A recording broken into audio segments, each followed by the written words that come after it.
ko batanze iboro ngo bikunde duhabe ikibuga ngico oyo ni muharare oya mbisa Divin ndisomesha oya mbisa Divin ndisomesha.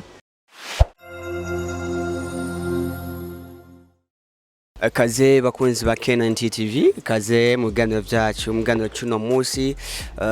Nkuko mumenyereye ni ibiganiro tugirana n'abaririmbyi abasitari batandukanye bani wacu mu Burundi, cyane cyane no mu gisagara cya Bujumbura, akora akazi gadesanzwe, akora ibintu biba bimeze neza cyane. Nibo tubazanira tukababaza ingene bikora cyane, ingene bakora, ingene muziki bamerewe, n'ingene bariko baritwara.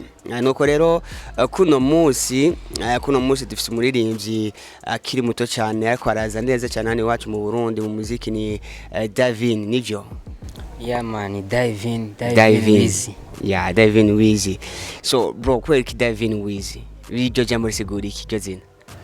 Kubera iryo zina riri celebre, iryo zina abantu benshi bazi. Yeah. Iryo zina ryaje kumenyekana gute ryawe? Abantu barumenyeye gute?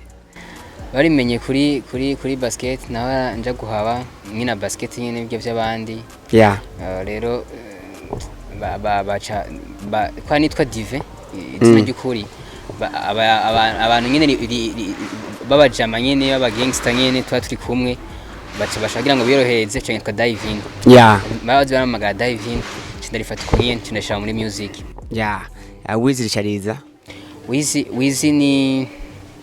Wizi gaje kuri izi njyana za izi ayama afrobeat. Yeah. Kubera abayazanye yabaye develope ni bari aba Nigeria, ba Wizkid, ba Davido. Yeah. Rero kubera ko kenshi ndirimba afrobeat. Yeah. Afrobeat, afrozouk.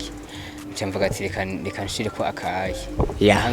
Izina Divin Wizi ribare bicarizo. So bro, hari gishasho dufitiye, uri kurategura sore indirimbo shasha. Yeah, ni gari. Deja isanzwe yarasohotse shasha, haciye ukwezi, hariho mugabo hari yindi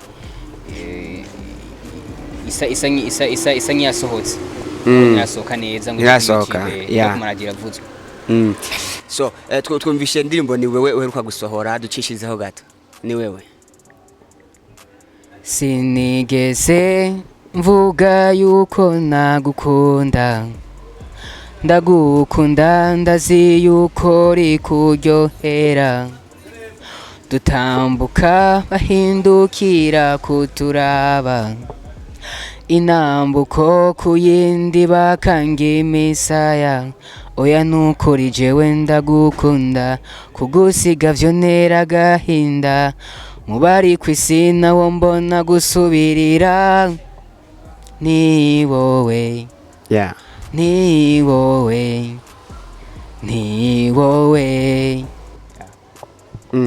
Divin, benshi bagitangura umuziki usanga bajya cyane mu kuririmba ibintu bya rap, bya hip hop. Wewe kuki wumva ubu uri inspire cyane ni na nuno mudeho wa twavuga tuti nka R&B, ni twabita zina afrobeat? Impamvu nashize nahisemo kuririmba afrobeat nuko muri kino gihe abantu benshi baharaye indirimbo zitambika. Bashaka indirimbo bavuza mu club, bavuza mu bubare, bavuza ahantu hari abantu benshi. Rero indirimbo zitambika ni kenshi na afrobeat na ma dancehall. Yeah. Indirimbo nyene ya afrozouk, ibintu nk'ivyo. Trap niyo ndafise indirimbo ya trap iri so form ya hip hop. Yitwa Somesha, ni indirimbo ya rogo yanje. Yeah. Rogo nyene yo mu artiste. Twumve. Somesha twumve. Ko batanze iboro ngo bikunde duhabe ikibuga ngico oyo ni muharare, oya mbisa Divin ndisomesha, oya mbisa Divin ndisomesha. Yeah, usomesha gute none? Urisomesha gute? Somesha mu midiyo yose. Ndagerageza uburyo bwose ndabikora abantu bakaryoherwa. Waba uri muri boîte, waba uri hehe. Yeah. Nakumva ati haciye umuntu. Ngukorera afrobeat canke dancehall dukumva yuko yakozwe n'umurundi. Yeah. Bro, inyuma ya ni wewe hari hacigiye kinini udasohora indirimbo. Vyavuye kuki? Vyavuye kuri iki kibazo ko nayikoze l'année passée. Byuko nuko bivuze habaye ikintu ca covid. Ikintu kiza cyateye kironona ibintu byinshi, abantu bara bishi ubuzi burahagarara, barugara. Ubwo n'abaririmbyi muri rusangi ntibyari vyoroshe. Ntibyari vyoroshe. Inco cyatumye mvuga ati reka ndindire hamwe n'abandi niyo vyahera bakugurura amakonsert agashobora gukorwa n'ibindi nzobandanya.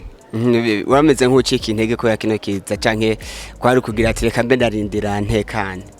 Kwari gutekana no ko ndashari ntunyicaro niho ndi mushasha muri music. Kwari no kugira ngo akaryo ko kugira ngo ni temporize. Ni sari abantu bavuze ngo uyushaka ngo gusimba kure urabanza kandi ukegera inyuma cyane gose kugira ngo wihe umwanya kugira ngo wihe ushobore gushika kure. Rero naciye mvuga ati ko kino kibaye abantu bose bakareho kipe reka nanje mbeho kipe n'ivyanje. Muri Miss Mfise stock muco gihe cyose nari ndategura. Urabona ko cyuzana indirimbo zibiri zikurikirana. Kabisa. Ni wewe haciye ukwezi ugira isohora yindi. Wavuze ko itaraja ku mbuga ngo ukanamenye gusa amaze gusa nisohoka. Itwa kibasumba. Ugiye guhora kubahe murindi, ugiye kwikora gute ko wumva uje utanga indirimbo zinyaruka cyane? Iyo trap ikiri kuri YouTube iyo official hano hose uretse iyo ivugwa ku radio nangene si yose. Iyo trap d'abord ni ndiko ndarindira feedback yayo kugira ngo ndashobore kuko sinzi ndezita nshobora kwikora nshobora kugira video kwishira kuri YouTube ifise ko masanamu umva sinda ko nakore kwa miri n'indirimbo ifise qualité nziza, indirimbo vraiment iri iryoshe cyane vraiment ku bantu maze kwirungikira bari proche yanje bamfasha bansupportinga baramaze kuyumva.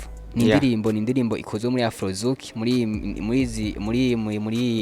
midihigezweho yaba Omalay yabande aba artiste ba Nigeria.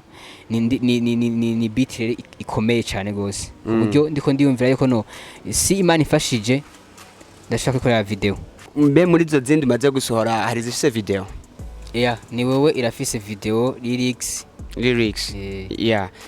Kuba gufasha gute mbega urafise management, urafise abantu bagukurikirana ubwo tuyaba turi kumwe ati niwo bariko baramperekeza ubu nkitangura? Je kino niyumvira amasezerano aba ku muntu mufitaniye umugambi kandi amasezerano wowe ubona inyungu ku muntu. Je ko navuze ubwa mbere no nkitangura sindaja kuri stage sindagira aba followers benshi abantu benshi ku buryo umuntu yoba interesse nanje petete ngira ngo aba interesse ni kuba mba nakoze kavuga ati indirimbo ndifuza yuko usibye ko afise management ndifuza yuko indirimbo kubera ko yakozwe no murundi icika kuri mugabo nahandi kuvuga management nawe sindagira effort yo kumurondera kubera ko ndabona ati ndacari hasi ndacakeneye gukora ndacakeneye ko abantu bamenya management ni prita nawe nyazo babona ati uyu muntu ndamushizemo amafaranga naye ndayakuramo kabisa uricisha kuri kose. Ni mukazi urumva mukazi utegerezwa kuraba ibintu bikenewe ni objective. Feedback zigenda gute ku ndirimbo zawe? Ukuntu feedback ukuntu imeze abafanzi hariho abantu bari ku indirimbo yawe urabona akavuga ati indirimbo ni wowe yanyoheye ndumva yuko ndaja muri mode basi ndumva yuko ndyohewe n'ijwi urabona rero akakubwira ati tora 50,000 tora 100,000 nawe kongereza ukabandanya n'ibikorwa. Ibindi navyo ni ibintu bisanzwe umuntu kugushima c'est normal. Ukazobona aragufashije kubera ko abona ko ufise talent. Union feedback mbona. Kandi ikindi kintu sino shira kuri press abantu ngo cecana amafaranga. hariho n'abandi basanga bagufasha bapartage ibikorwa byawe ugasanga bariko baragushira ku mastati bariko baragusapotinga mu bundi buryo nawe je ndabifite ko ari management. Yeah, ari ikintu cyiza cyane. So bro, kubona kwinjira muri Buja Flavor byoroshye mu muziki uri kurinjira ubona byoroshye ukuntu uri kurabandanya utera imbere? Bo unye ni vyoroshe canke nibigumye bivana n'umuntu objectif afise, bivana n'umuntu umutima wafise wo gukora. Ni vyoroshe mugabo ifise igikorwa ciza ifise tala. Urumva yuko hariho byinshi udastragolingamwe. Urumva yuko hari n'umuntu agukunda juste uko nyene. Urabona? Buja Flavor nayo urumva harimwo amakode, harimwo amikaide musicien, harimwo abashefu, harimwo abantu bakuru, urabibona?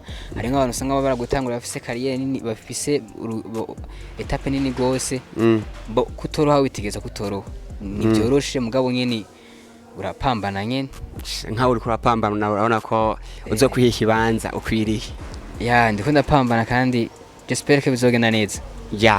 So mukurangiza nk'akajambo kanyuma wabwira ariko adukurikirana na bakunda indirimbo zawe. Nashe cyane ucu turangira naho twazikura ku mbuga ngurukana mumenye. Nukubashimira. Anyway, nshaka gushimira Age Promoter. Numuntu w'umugabo kabisa. Age Promoter numuntu w'umugabo, numuntu yankurikiranye kuva kera twamenye muri 2016 ku ndirimbo yanje ya mbere yitwa hari ahantu. Nanakoreye kuri muri Master Music. Aramfasha, urabibona? Aranshira kuri RFM, aranshira ku radio. Niho naronse courage à travers ya Age Promoter. Rero umuntu w'umugabo ahari from much respect. Hanyuma ikindi no bashimira mwebwe. Mbona nakanya ko kumenyana namwe. Merci beaucoup. Turashimiye namwe mwese mwako murakurikirana K9 TV, mwako murakurikirana kino ganiro twako turakirana na Divin Wiz. Ngira mwumvise ko indirimbo ziyo shobora kuzisanga kuri YouTube Divin Wiz, ko indirimbo zitari zike na kibasumba vuba irajako, ni wewe yo iriko nasomesha zose ziriko. Rero amugire ibihe vyiza muwanda mukurikirana K9 TV. Subscribe, like na comment turabikeneye. Murakoze, ciao.